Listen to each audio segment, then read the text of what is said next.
जिस राजा ने ये बनाया होगा उसकी रानियां और उसके बाद जो लोग इसमें रहते थे वो नहाने के लिए इस्तेमाल करते थे। यहाँ खतरा भी है, थोड़ा संभल के हमें चलना होगा क्योंकि पुराना स्ट्रक्चर है तो जर्जर हो चुका है। लेकिन आज आसमान से कुछ फरिश्ते घोड़े पर उतर के आए थे और उन्होंने वो बनाया था। तो मैं गुरु सैनी आज के नए ब्लॉग में आपका स्वागत करता हूं। और आज के इस ब्लॉग में आपको क्या दिखाने वाला हूं मैं बताऊंगा नहीं, क्योंकि ये जगह बिल्कुल स्पेशल होने वाली है, बिल्कुल खास होने वाली है। एक हजारों साल पुराना ऐसा मैं रहस्य में आपको स्थान दिखाने वाला हूँ, एक ऐसी बावड़ी दिखाने वाला हूँ जिसके बारे में बताया जाता है कि इस जगह को रातों रात जिनों के द्वारा यानी कि आसमानी ताकतों के द्वारा बनाया गया था।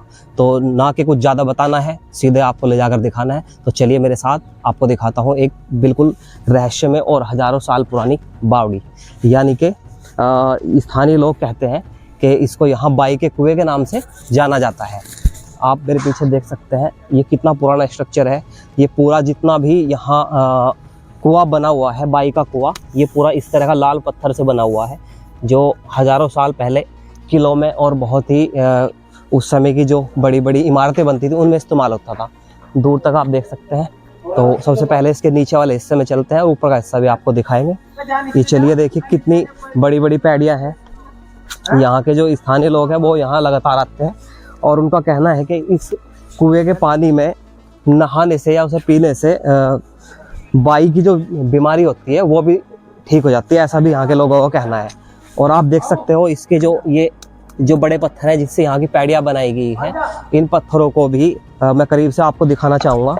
ये देखिए, इन पत्थरों को भी दालचीनी, चूना और मुल्तानी मिट्टी, इन चीज़ों को बनाकर उस समय बड़ी बड़ी ईंटें बनाई जाती थी और इन ईंटों से ही दीवारों को उस समय बनाया जाता था। या फिर जैसे आप ऊपर देख सकते हैं वहाँ पे वो बहुत छोटी छोटी ईंटें हैं, उनसे दीवारें बनती थी। लेकिन जो बड़ी इमारतें हैं वो इस तरह की ईंटों से बनती थी और इनकी उम्र आप देख सकते हैं हजारों साल से अभी भी ऐसे ही ठहरी हुई है और उन्हीं से ये सीढ़ियाँ बनी हुई है। और ये कुआं हजारों साल पहले मुगल शासन में बना हुआ था, बाई का कुआं बोलते हैं इसको। और इसमें इतना पानी इकट्ठा हो जाता था, अभी आप देख रहे होंगे इसका जो बीच वाला हिस्सा है वो यहाँ से दिखाई दे रहा है कि उस समय इसमें जिस राजा ने ये बनाया होगा उसकी रानियां और उसके बाद जो लोग इसमें रहते थे वो नहाने के लिए इस्तेमाल करते थे। तो आप साइड से देख सकते हैं। पहले सबसे पहले यहीं से चलते हैं, यहाँ से आपको दिखाएंगे कि जब मान लो अगर यहाँ तक पानी भरा हुआ है तो इसमें नहाने की क्या व्यवस्था रहती थी। आइए अंदर चलते हैं और आपको दिखाते हैं। ये देखिए, इसकी जो मोटी मोटी दीवारें हैं ये सब मैं जो बता चुका हूँ उसी तरह के पत्थर से बनी हुई है जो उस समय तैयार किया जाता था चूना मिट्टी से।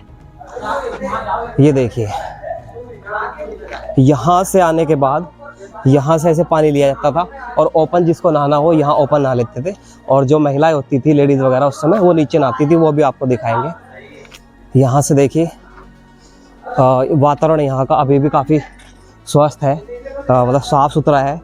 सफाई उतनी ज़्यादा नहीं है क्योंकि केयर नहीं हो रही है इस जगह की।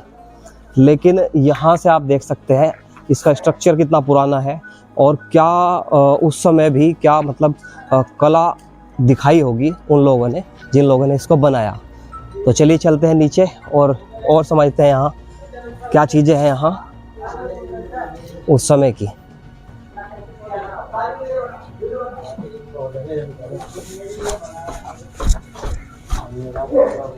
तो दोस्तों नीचे चलते हैं और देखते हैं कि इस कुएं में जब पानी कुछ नीचे चला जाता था तो उस समय महिलाएं किस तरह से यहाँ नहाती होंगी, मतलब कि कैसे इस्तेमाल किया जाता होगा इस पानी को। ये देखिए, ये छुपकर नहाने की यहाँ जगह बनाई हुई है। करीब 6-6.5 फुट इसकी हाइट है और यहाँ से आप देख सकते हैं, देखो यहाँ से इस तरह से पानी ले सकते थे। यहाँ से मान लो पानी लिया और यहाँ छुप के आके वो नहा लिए। ये नहाने के लिए यहाँ अलग से जगह बनाई हुई है और कितनी मजबूती इसमें दी हुई है ये देखो, आज भी हजारों साल बाद भी ऐसे कैसे ही ठहरा हुआ है। तो उस समय बताया जाता है कि जिस मुगल राजा ने ये बनवाया था, रातों रात किसी यहाँ खतरा भी है, थोड़ा संभल के हमें चलना होगा क्योंकि पुराना स्ट्रक्चर है तो जर्जर हो चुका है। लेकिन आज भी देख सकते हैं कि कितनी शिद्दत से बनाया हुआ है। और ये देखिए, एक और जगह यहाँ नहाने के लिए अलग से बनाई गई है। यहाँ अगर यहाँ तक पानी रहता होगा उस समय तो यहाँ से पानी लेके यहाँ नहा सकते हैं। और इसके चारों तरफ घूमने के लिए इसी तरह का सिस्टम बनाया हुआ है। तो ये चीज़ें जो है उस समय बनाई गई थी और यहाँ के स्थानीय लोग बताते हैं कि उनमें बातें चलती होंगी इस तरह की कि ये जो कुआं है ये बनाया गया था किसी जिन के द्वारा, जो कि आसमान से उतरे थे और इस जगह को बना के चले गए थे रातों रात।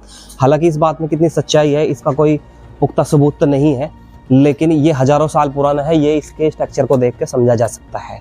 और जब मुगल शासन के बाद यहाँ अंग्रेज आने लगे भारत के अंदर, अंग्रेजों का कब्जा होने लगा, तो उस समय स्वतंत्रता सेनानी जो अंग्रेजों से लड़ते थे देश को आज़ादी दिलाने के लिए, इसमें छुपकर अपने आप को सुरक्षित और अपनी योजनाएं बनाने के लिए उन्होंने भी इस्तेमाल किया जाता रहा है उनके द्वारा भी, ऐसा लोगों ने बताया। यहाँ के जो स्थानीय लोग हैं, ये देखिए इसकी जो मेन जगह है वो अब काफ़ी कचरे से भर चुकी है।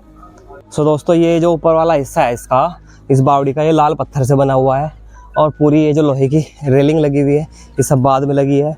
और बाकी कुछ जो है यहाँ वो हजारों साल पुराना है। बताया जाता है कि मुगल शासन के पतन के समय पे जब अंग्रेज यहाँ पर आने वाले थे, अंग्रेजों का राज चल रहा था भारत में, तो उस समय इस बावड़ी को मेरठ से आए हुए किसी सैयद साहब का, सैयद हुसैन साहब को दे दी गई थी। तो आसपास के यहाँ जो है पूरे इलाके में उनका किला फैला हुआ था और उसी में ये नहाने के लिए बावड़ी बनी हुई थी।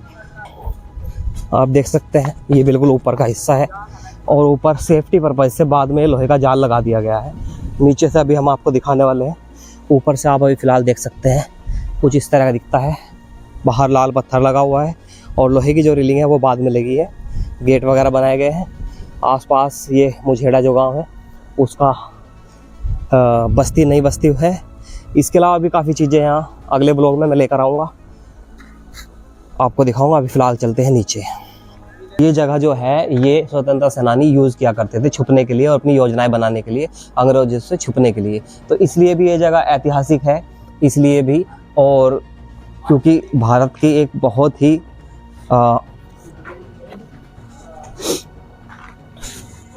ये देखिए, ये भारत की बहुत ही ऐतिहासिक धरोहर है, इसलिए भी बहुत ख़ास जगह है। मैं गुरु सैनी ब्लॉगर आज आपको ये पूरी बावड़ी दिखाने वाला हूँ। अब मैं चलता हूँ उसके नीचे वाले सतह में। तो फिलहाल इसकी जो नीचे की सतह है वो आप देख सकते हैं, मैं पहुँच चुका हूँ, ये है। और इसमें जो चूना पत्थर से बनी हुई ईंटें हैं, बड़ी ईंटें बना रखी हैं, उसमें उन दीवारों में काई लग चुकी है। उनका जो स्ट्रक्चर है वो बस दिखाई दे रहा है, लेकिन उनकी कोई सफाई खास नहीं है। ये कोने में आप देख सकते हैं किस तरह का डिज़ाइन है। और ये सैयद हुसैन साहब के किले के अंदर की एक चीज़ है जो मैं आपको दिखाई है। इससे अगले व्लॉग में मैं आपको दिखाने वाला हूँ सैयद हुसैन साहब का किले का वो हिस्सा जो कि बताया जाता है कि आसमान से कुछ फरिश्ते घोड़े पर उतर के आए थे और उन्होंने वो बनाया था। तो अगले व्लॉग के लिए आपको रुके रहना है चैनल पर नए हो तो चैनल को सब्सक्राइब करो, और वीडियो अगर अच्छी लगी हो तो वीडियो को आप लाइक करो।